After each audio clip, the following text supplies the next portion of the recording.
and certainly can address questions about the federal support. Also, we have Vaughn Jones, who is the Wildland Management Section Chief.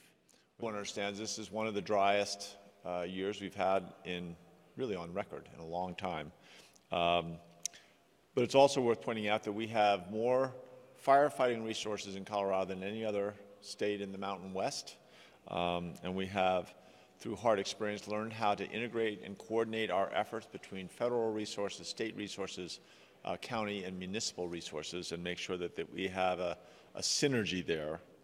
The fires that we have right now in Colorado vary in size, but whether you're in La Plata or Montezuma, Eagle or Summit, whether you're in Los Animas County or even up on the Wyoming border, the concerns are very much the same.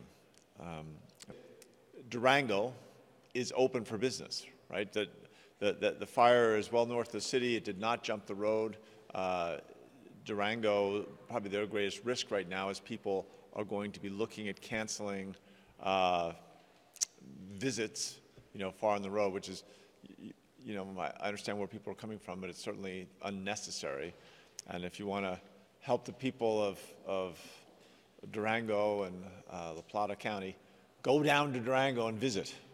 I think everybody's worried that, we know from experience when you have natural disasters, oftentimes where damage really occurs is that people interrupt and disrupt their travel plans, and a lot of the small businesses in the affected areas really suffer. The Buffalo Mountain fire, the aggressive, rapid response right when the fire was starting, which is our goal on pretty much every fire, appears to have been largely successful. We had about 1,380 evacuations, another 1,160 pre-evacuations, so you can see that's a very densely populated area. And even though we have zero containment, they feel they made great progress in stopping the fire moving towards those homes. We learned a lot from the disasters, the fires we had in 2012 and 2013. And I mean, we can now, in a serious, rapidly evolving wildland fire, we stand up a joint operating team, so we'll take the resources available down at Fort Carson and can dramatically increase the horsepower of our response. Before, it would take us 24 to 48 hours to do the paperwork and get that kind of unified response together. We now are working with local communities. In the old days, local communities were they were careful about where they spent a lot of money. Oftentimes they thought, well, that's not going to be we can control that fire.